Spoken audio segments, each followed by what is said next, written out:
Good morning, नमस्कार। त्रिकोणमिति, त्रिकोणमिति अनुपात एवं सरसमीका, ट्रिग्नोमेट्रिक रेशियो एंड आइडेंटिटीज, ये अध्याय कक्षा 9वीं में है। ये जो प्रश्न हमने लिया है कक्षा 9वीं से लिया है। और क्या प्रश्न है ये? काट ए बराबर 3/4 हो तो साइन ए प्लस का से अपन साइन ए माइनस का से का मान ज्ञात कीजिए। ये जो वीडियो जारी की जा रही है छत्तीसगढ़ पाठ्य पुस्तक निगम से है, छत्तीसगढ़ जारी की जा रही है। ये प्रश्न कहाँ पर है ये हम बताने जा रहे हैं। ये प्रश्नावली 8.2 है। 8.2 का ये 7वां सवाल है। ये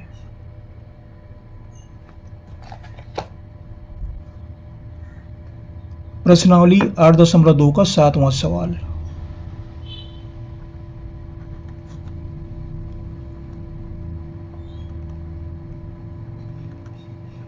सातवां प्रश्न है ये। तो चलिए प्रश्न पर आते हैं।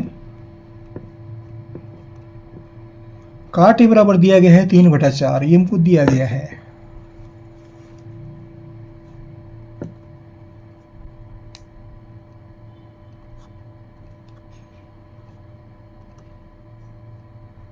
काट ए बराबर 3/4। तो इसके लिए हम पहले एक सूत्र, एक त्रिभुज बनाते हैं, समकोण त्रिभुज। ये समकोण त्रिभुज है जिसमें इसको हम कोण भी लेते हैं, ये 90 अंश का है। इसको कोण ए लेते हैं और ऊपर के शीर्ष को लेते हैं कोण सी। तो ये कोण का मान जो है, कोण ए का मान दिया हुआ है काट ए, इसको ए लेंगे, सी नहीं लेंगे, ए लेंगे। तो काट ए बराबर होगा ये लंब बटा आधार। काट थीटा बराबर होता है लंब बटा आधार बटा लंब है। ये आधार बटा लंब। अब देखिए, आधार का मान 3 हुआ, लंब का मान 4 हुआ। तुलना कर सकते हैं, आधार का मान 3 और लंब का मान 4। अब तीसरी भुजा AC का मान निकालना है। तो तीसरी भुजा AC का मान कैसे निकालेंगे? यहाँ पर पाइथागोरस प्रमेय लागू होता है। पाइथागोरस प्रमेय क्या है कि कर्ण पर का वर्ग अन्य दो भुजाओं के वर्गों के योग के बराबर होता है। तो ये AC का वर्ग बराबर लंब हो गया 4 का वर्ग धन आधार 3 का वर्ग।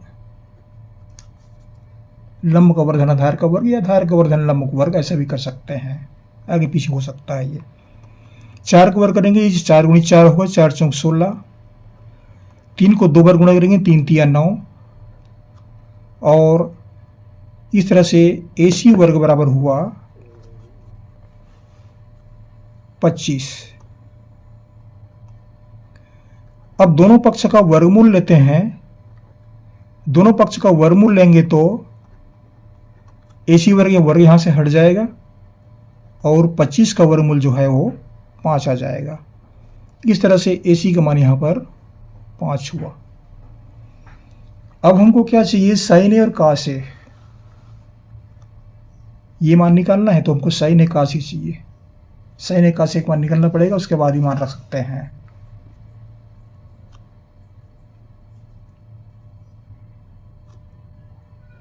तो साइन ए बराबर होता है साइन थीटा बराबर लंब बटा कर्ण, और इसका मान होता है लंब है 4 और कर्ण है 5। लंब 4 कर्ण 5 के चित्र में दे सकते हैं। लंब 4 हुआ, ये कर्ण 5 हुआ। अब कास ए का मान निकालिए। कास ए बराबर होता है, या कास थीटा बराबर होता है आधार बटा कर्ण। काश से भी ले सकते हैं, काश थीटा भी लें, काश थीटा का मान आधार बटा कर्ण होता है। ये आधार बटा कर्ण हुआ।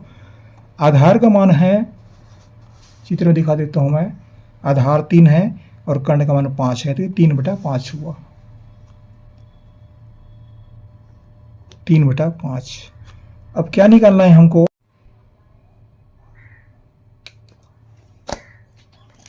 यहाँ पर देखिए हमको क्या मान ज्ञात करना है,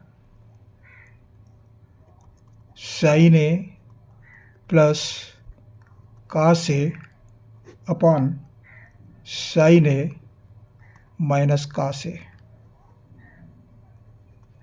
ये मान ज्ञात करना है। साइन ए का मान है 4/5 और कास ए का मान है 3/5। साइन ए का मान 4/5, कास ए का मान 3/5। एक बार जोड़ना, एक बार घटाना है। तो क्या करेंगे इसको, ये 5 लघुत्तम है, 5 का लघुत्तम 5 ही आता है, ये दोनों जुड़ जाएंगे। ये तो ये होगा 4-3/5। ये 4 में 3 घट जाएगा, दोनों का लघुत्तम आते निकालते हैं, लघुत्तम निकालते हैं, भिन्न हल करना है। तो क्या करेंगे, यहाँ पर 5 ही है तो 1 5 5 और 1 3 दोनों बराबर हो जाता है ये।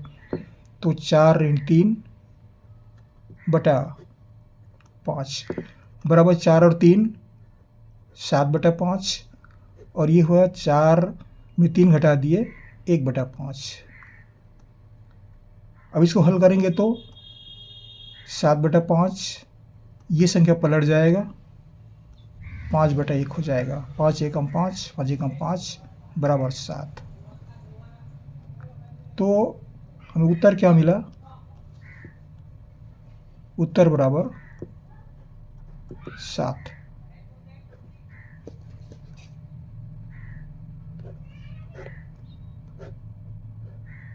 ये साइन ए प्लस कास ए अपन साइन ए माइनस कास ए, इसका उत्तर है, ये इसका उत्तर है। बहुत आसान सा प्रश्न है, कठिन नहीं है, आसानी से बना लेंगे। आपको हमारी ओर से बहुत बहुत शुभकामनाएं, पढ़ते रहिए। जहाँ से पढ़ रहे कमेंट्स भी लिखिएगा, सब्सक्राइब भी कर दीजिएगा। अगली वीडियो में फिर मुलाकात होगी। Thank you.